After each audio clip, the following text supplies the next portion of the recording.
Jefferson, Ramona Shelburne back in the building from a little tour with the Nets, and one Miss Chiney Agumake. There were 3 games across the association last night. They were all, well, 2 of them were very good, and we just will talk about the Pistons and the Knicks another time. Let's get to Luka Doncic and Steph Curry, the battle in Dallas. We're going to pick this one up, though, in the fourth quarter when the Warriors were up by 4. Watch this inbound pass here, Richard. Luka, he steals it. That's just, you can't have that. Like, well, I understand that Luka does a lot of things. Defense isn't this, but if you give this man extra opportunities, he will make you pay. You give him room, and he will take it. Let's go ahead here to 4 minutes, 10 seconds left to play. Mavs down by 1. Luka, once again, finds the open man in the corner. Josh Green for the corner 3. Mavs take the lead. One of the most disgusting passes I've ever seen. Great screen there by Kleba. And it was just, again, Josh Green has been outstanding, but what he is doing right now is on a whole nother level. Luka, again with steal. We've shown 2 Luka steals in the highlight, and he steps up and knocks down the 3. Yes, go ahead. Go ahead. Yeah, I'm him. That's what he's saying right now. Watch Steph here. Finds an open Andrew Wiggins. Once again, Steph Curry. You give him an inch, he takes a mile, Richard. Yeah, go ahead. It's amazing that was a better shot than what Wiggins could have taken there. Yes, it was. He's falling out of bounds 3. And then you have Tim Hardaway Jr. splashing in the 3. The Mavs, they take a 1-point lead, and Tim Hardaway's going to let you know about that one. Once again, Luka Doncic putting this team on his back time and time again, Richard. It's just so impressive watching him grow, the conditioning that he was in. But here, look, the Warriors, they do not give you a break. They do not let up. Watch Steph Curry here, though. He goes for the shot, but look, he was called for a travel on this play. Let's take a listen to what Steph Curry had to say about this. Bang, bang situation. Dumb play by me to not take the layup. I got a little confused on what the time and score was, honestly. Went for the hero shot. I didn't think it was a travel to the point where you don't let the play run out, but who am I to say? Well, we're going to talk about that a little bit more in the show. There's some petty. The Warriors would get one more chance there here, though. Find Klay Thompson. Goes up for the 3, just can't quite get it to go. The Mavs, they go on to win this one. One more look at that Klay. It's the look you want. Yep. He just couldn't quite get it to fall. Let's take a listen as we watch Klay one more time to Jason Kidd after the game. Yeah, it's getting boring. I mean, what else? Let's see something different. Do something, maybe do it with his left hand. I'm just joking. Look, he's one of the best in the world, and that's what he does. You know, I've said this earlier, some of us in this room can take him for granted. The man is special. The guy loves competition. And when you have a triple-double like that, it's not easy because he's marked once he pulls up in his car. They're going to have a double team or they're not going to let him play. And his growth of getting off the ball and trusting his teammates is at a very high level. I know the points, everybody talks about that, but just playing 4-on-3, sometimes that can be frustrating. But he's showing maturity and trust in his teammates that they're going to make the right play. Look, there's a whole lot of ways that I think we can describe this performance from Luka Doncic. I'm not sure that boring is one of them. I'm with Jason Kidd on that one. What did you see from yet another 40-point triple-double from Luka Doncic? It's wild. I wish Perk was here. Lemon pepper barbecue, whatever sauce you put on it. It's all okay. All right, it's put fine. ranch on your wings. Look, Luka is a one-man offensive machine, and if you don't believe me, look at these numbers. He's averaging almost 55 points created per game this season, which is literally half of the Dallas Mavericks offense. AKA, he's pretty much like 2.5 players out there with his scoring and his assists. Richard, will you help show me? I would love to because I was loving those highlights. Let's go, sis. Okay, let's talk about this play right here because let's start with how it's established, right? This is a switch because Kevon Looney is guarding Luka. What does that mean? That means the help defense has to be aware to help the big man outside of 3. Who are the help defenders? It's Klay, it's Wiggs, and it's Steph. But you never help off a ball side, right, Richard? So we're going to eliminate Steph from this. So as this play gets going and Luka makes his move, the help defense is really activated. And I'm talking about, you can see Wiggs, he vacated the paint so that he can make a rush at Luka. But Luka, as he makes his move, look at the vision he has being able to see, hey, here's the help defense, right? There it is, those two guys. But then Josh Green even slides down to make this pass harder, but he still has the vision, as you see it curl around there, to be able to make this perfect dime of a pass. He had 12 assists on the night, and that one was probably the best one. That was definitely the best one. And on top of it, Green had another swing pass to Tim Hardaway Jr. And look, you understand, Green was not shooting it, and and Draymond Green is put in a tough spot because he has to choose between two defenders. But Luka, an underhand, now I played with Jason Kidd, an underhand scoop pass to a person in the corner. I haven't seen many passes like that from anybody in history. But Richard, let's talk about the scoring, because this man does happen to also lead the NBA in scoring at 33.5 points per game. And on this possession, again, we were talking about the help defense. You'll see here, Steph is actually engaged. He's like, yo, I want to win this game. So you see him right here. He's in the paint. He's like, I'm going to show help early. And so he shows help. But, when you pass the ball so much, he beats Wiggins. This is where Steph is like, I'm taking it. But he's got body. This is like 6'9". Wiggins, if you see right here, instead of like using the blind side to really double him on the turn, instead he stays with his man because he's been killing you with the assists. And what does that amount in?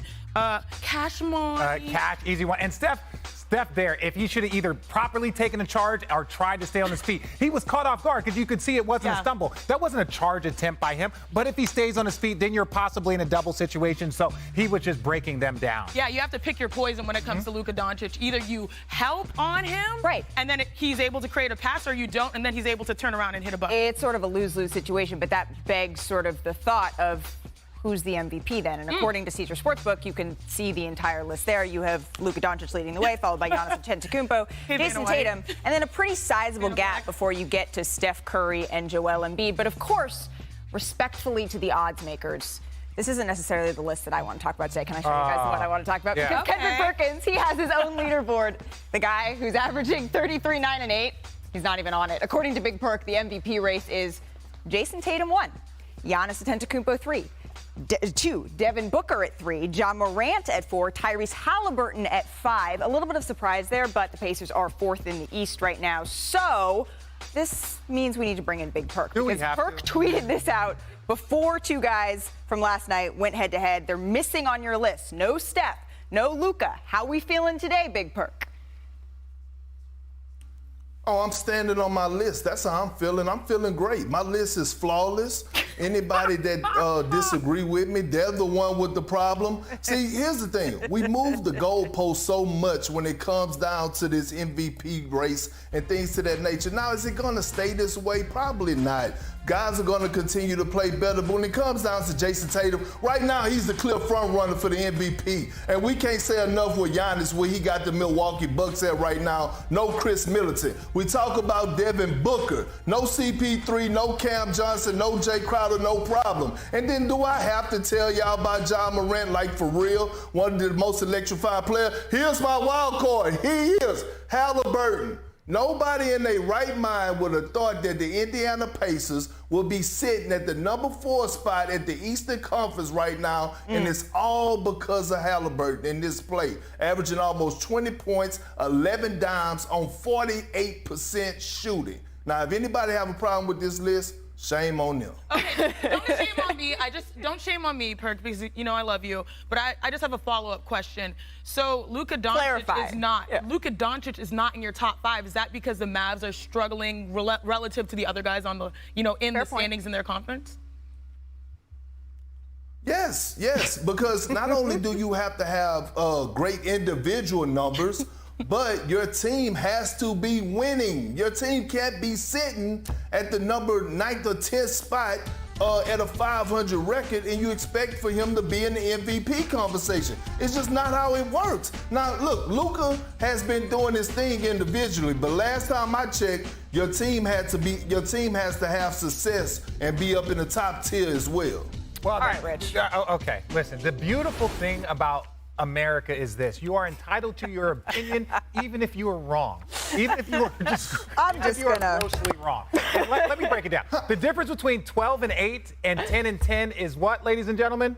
2 wins. 2 wins. But the numbers that Luka is putting up is historic, right? His numbers that he's putting up is historic. And then another thing, They added Christian Wood. They did. They added Christian Wood, but who else did they lose? They lost a pretty good backcourt mate. They lost a pretty good backcourt mate that's playing outstanding in New York. So his team currently right now has had a talent dropped off, so his numbers has improved. His numbers have gone up. So when I see that, I look at it and say, look, Luka, to me, the way he is playing is either 1, 2, or 3 based off of where you see it. To have him not even on the top 5 of a list, that just sounds personal, Perk. So I'm with you on this one, Rich. I think that Luka belongs in this conversation. But here's the question for you, Rich, because there's a rule.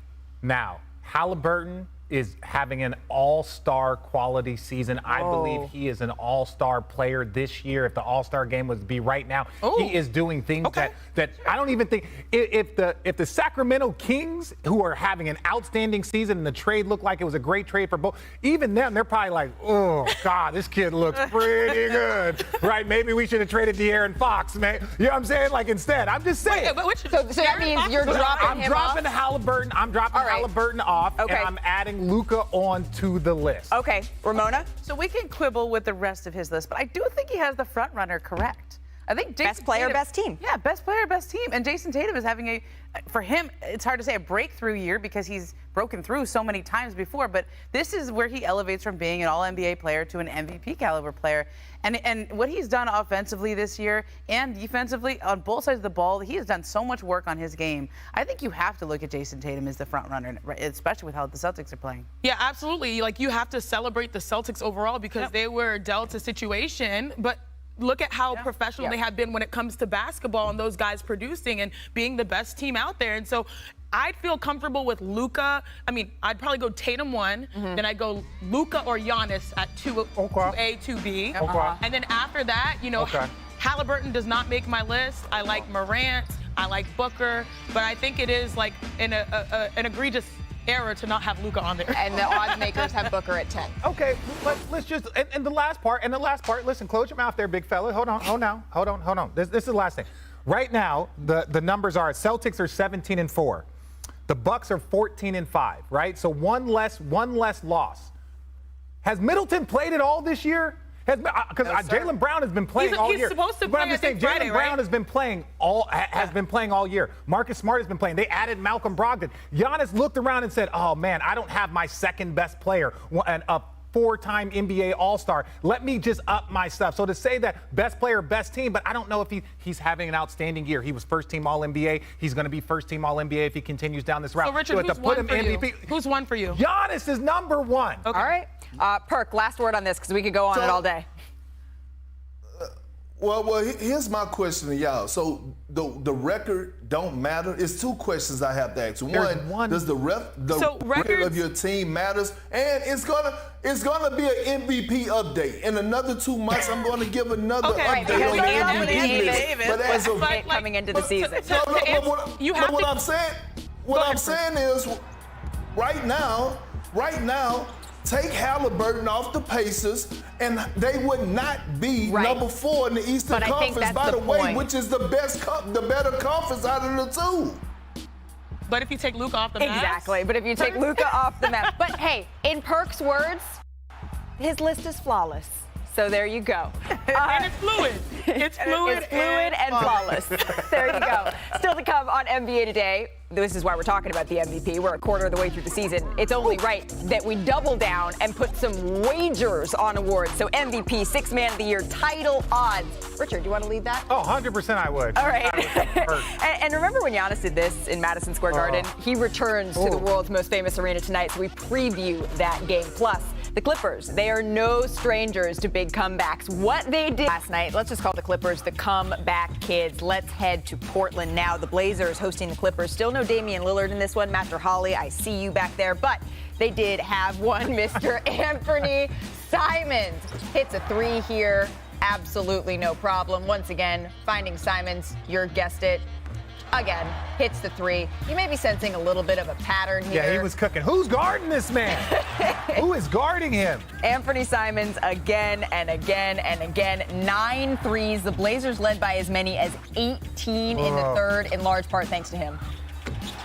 Just watching the growth of him has been so impressive, and the support that the Blazers and Lillard have been giving him during this period has been equally as impressive. But guess what? The Clippers, they would come back. Fourth quarter, the Clippers down 9 here. Norm Powell drives, lays it in.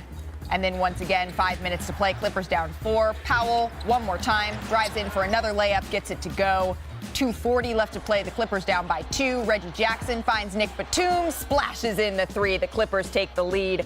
And then 1:30 to play. Clippers still up by 1. Powell drives, lays it in. Powell had 32 points off the bench. The Clippers would come back to win 118-112. So let's run through some of the best Clippers comebacks under Ty Lue. First, they advanced to their first conference finals in team history by coming back from 25 down against the Jazz. That was in Game 6 in 2021. The largest comeback, absolutely, in a series-clinching win over the last 25 seasons. And then on January 11th, last season, the Clippers, they scored just 28 points in the first half, trailed by 25 in the game before coming back to beat the Nuggets. Reggie Jackson scored 11 points in the fourth quarter to complete the comeback, and Steve Ballmer loves it. And then, 2 weeks later, this one was crazy. Luke Kennard, he finished off the Clippers' 35-point comeback with a game-winning 4-point play in the final seconds. It was tied for the largest comeback in the last 25 seasons and was just the second 30-point halftime deficit overcome in league history. I don't even need to talk about it. You can see the numbers right there, how this stacks up. This was the Clippers' 28th win over the last 5 seasons, in which they trailed by at least 15 points, tied for the most in any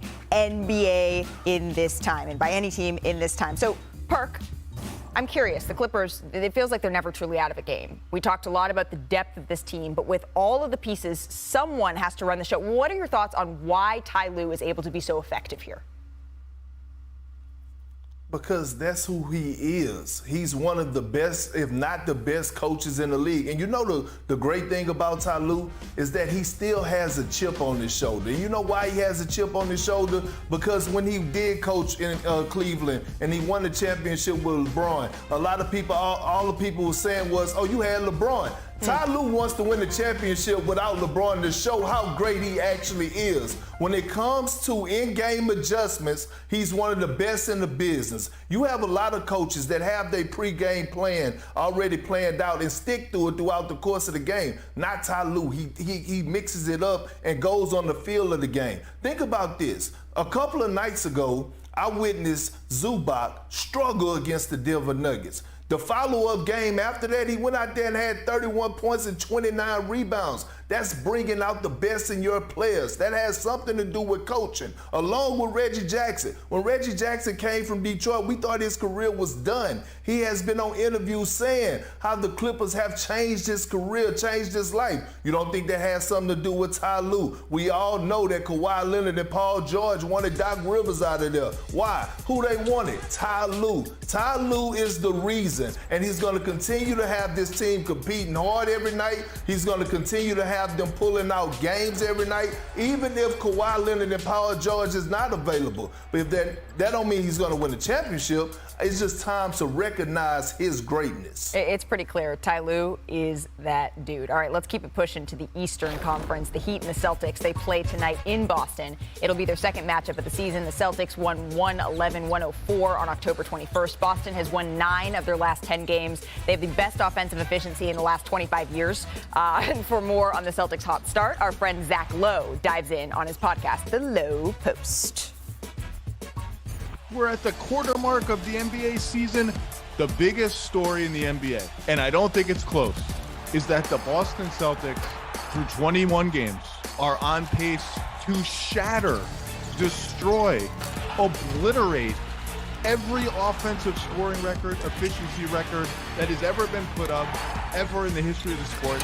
Tatum set a little flare screen for, I can't remember who got a 3 out of it. That's like a selfless play by Jason Tatum. It's the same sort of impulse of, I'm the best guy. If I set a screen, it's causing all sorts of problems. Here's what happens against the Kings the other day. Marcus Smart, Jason Tatum, pick and roll. Tatum's the screener. They trap it. Smart slips a bounce pass to Tatum, who cuts to the rim as the screener. Defense rotates up to him. Drop off to Horford, dunk. Every possession is this like calculated speed. It's really, really impressive. Tatum's at 31 a game. 8 rebounds, 4.5 assists, 48% shooting. I think at worst he's third in MVP right now. I mean, what he's doing, if he's a Celtic for life for most of his career, he has a chance to be historically one of the 2 historic giants in the league.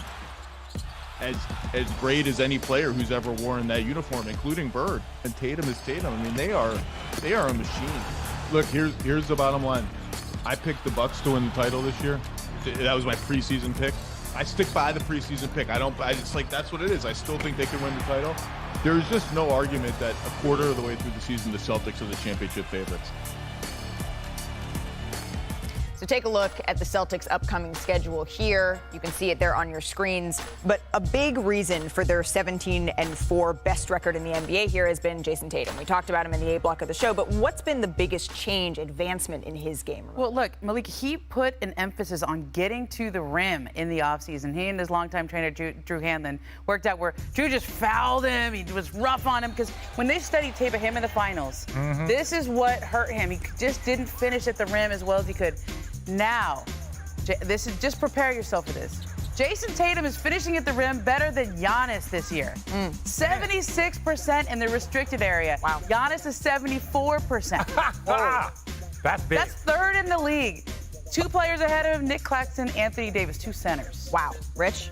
Look, I think it's I think exactly what we talked about during the finals. 1, it was their turnovers, and 2, some of his struggles were his inability to finish. It was like going off of 2, not trying to, not avoiding the contact, finishing strong. Give to him or any player is you spot a weakness, because defenses, offenses are going to spot weaknesses. You spot a weakness and you go into it in the offseason and you put in ridiculous amounts of work, and they had a short offseason because they were in the NBA Finals. You take a short offseason, you work and you come back, and now you are above Giannis at finishing at the rim. Man.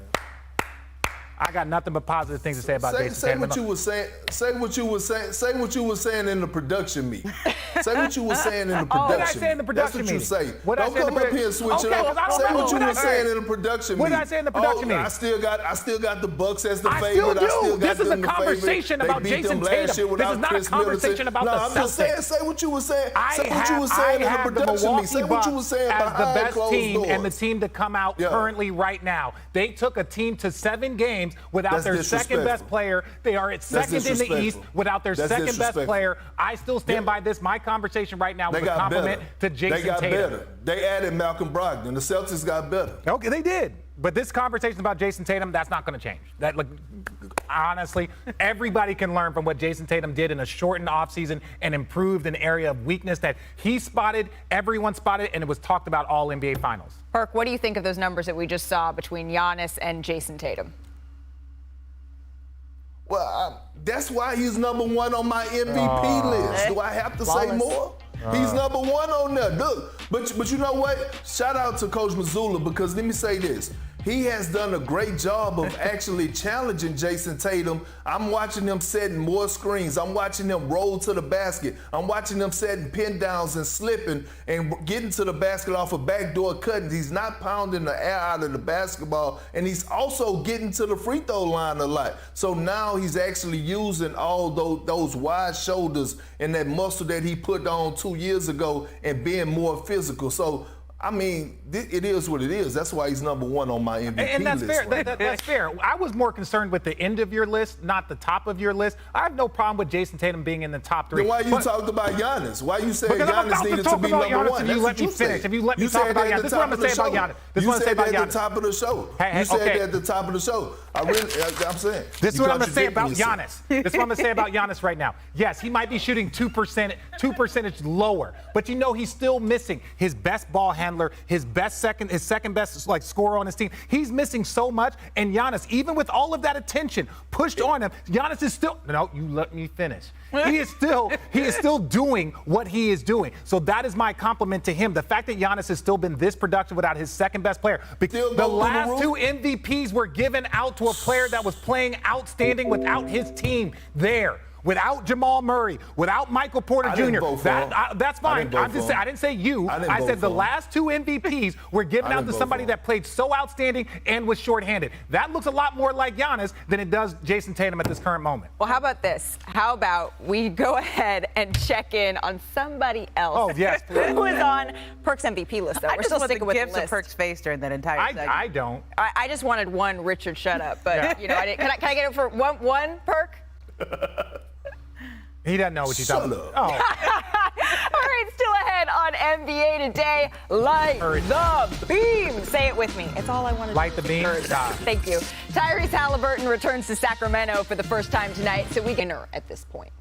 Yeah, I think from a team standpoint, I think that the Kings did what they needed to go up another notch. I will say that. Looking back on this, though, the best guard in that backcourt between De'Aaron Fox and Tyrese Halliburton, in my opinion, is looking like Tyrese Halliburton. Now, I'm not saying that they should have traded him, but ultimately, Tyrese Halliburton, what he is doing. Let's take the fact that he's leading the league in assists. I think he's one of the 3 or 4 best passers in the NBA. He can pass with left hand. He can pass with right. He can pass on a dime. He can drop off a pass, lob, everything that you need, and it's showing up in the numbers. I think he's going to be an outstanding point guard for the next decade. Yeah, I wouldn't say that, like, one person is winning over the other. Of course you wouldn't. Of course you would. That's just not what I do. Yeah. But what I will say is that it seems like both guys are fitting and providing that energy that both teams need in this moment. Because De'Aaron Fox and what they've been able to build with Sabonis and Light the Beam is special. But Halliburton, those numbers that you're talking about, he leads the league in assists by a margin. He averages about 11.3. The next guy, I believe, is Trey at 9. He's 4th in points overall created, behind Luka, behind Trey, and behind Steph. So all those great aspects of the game, it works well for the environment that he's in, the same way it works well for De'Aaron Fox. Thanks. So, like, it's okay to have a draw or like an incomplete like but that. Every time, though. I don't do it every time. I actually make takes these days, but this is just one time I'm hedging. Perk? Perk. There's my laugh, Malika. That you always make. I love it. I love your laugh. I'm in disbelief right now, and I'm going back to my list again. For Richard to have the praise that he just did for Tyrese Halliburton and talk about how he's one of the best 2 or 3 passes in the game today. He leads the league in assists by a large margin. I mean, he's just carrying the Pacers right now. He looked like he's a clear better player, or the Pacers won in that trade, right? He picked them over there. I mean, what the hell is going on today, Richard? Like, did you come back on the show after missing a week just to argue? I'm just asking. Because I can compliment him in this space without saying that he is an MVP candidate above Luka Doncic. There's just a very big difference. I'm not here to argue with you and your background, and it looks like you're blending into it. You got to step to the side or something. But my point is, leave my man alone. Leave my man alone. I can't even see it. Are you okay? Like the Wizard of Oz. No. He's blending into his background. We got him that black beard. He looks like it's a floating head. That's what he looks like. No, I'm just because he's making it seem like I'm arguing with him. I'm not. I can compliment.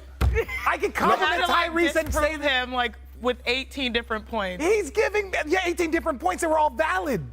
True. Mark? They were valid. Look, nobody thought that Tyrese Halliburton was available last year, which is why it was so shocking that they traded him, okay? And De'Aaron Fox is having a much better season this year. There's a lot of teams. The reason why this is such a shocking trade is people thought Tyrese Halliburton was this good last year. Yes. They didn't think he would be available. The fact that they were willing to discuss him was shocking because a lot more teams would have called and made maybe better offers. But Sabonis has been very good for the Kings. He's got a great 2-man game with De'Aaron Fox. I think he's really elevated Fox. And let's remember last year, De'Aaron Fox wasn't playing as well, and he had already signed a big contract, so it was much harder to move a player like that than Tyrese Halliburton, who obviously had a lot of value. Right.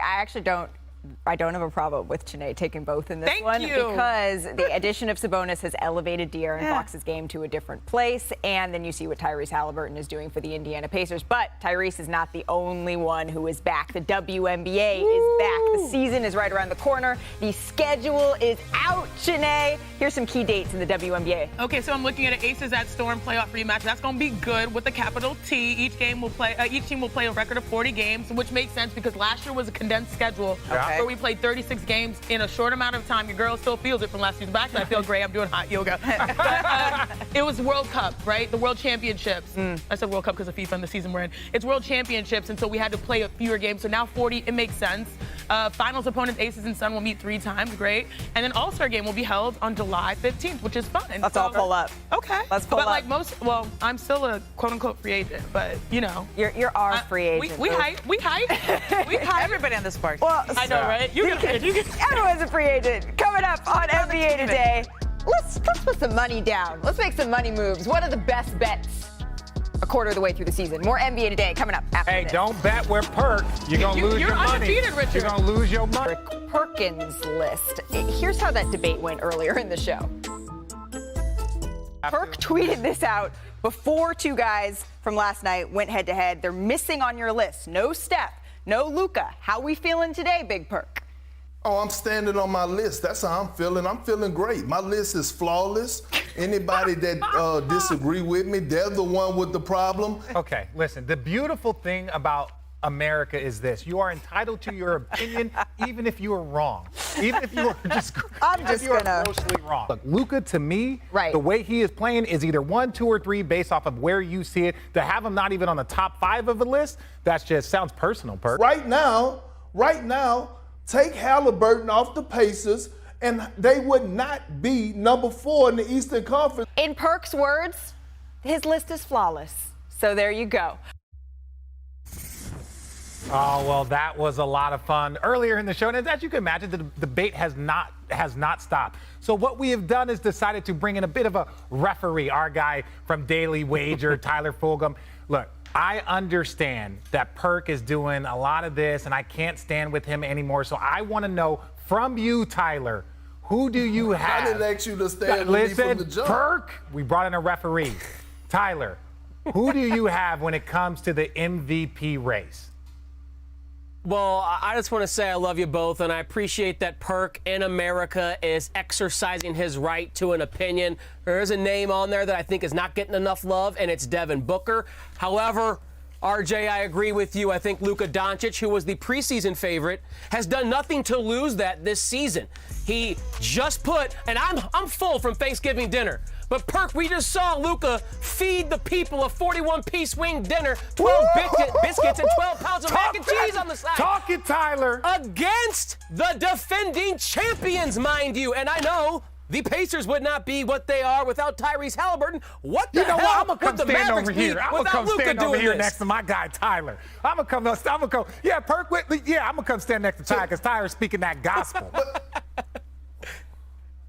Yeah, so a team that's sitting at 500, yeah, Luka could be the front runner and still in the conversation for MVP. I mean, I'm not saying it's not going to change, right? We have updates. They have MVP updates. They have team ranking updates all throughout the season. But if we're talking about right now, and we're talking about what we have, the criteria, what's required in order for somebody to win the MVP is 1, the player, yes, has to perform at a high level. 2, the team has to be winning. Not sitting at 500, winning. I mean, just let me know. Oh, okay, that's fair. Know. Look, there's a 2-win difference, by the way. There's 12-8 and 10-10. So it's not like we're talking about 15 wins. I know we're going to continue evolving it. We are a quarter of the way in the season. Go ahead, Tyler.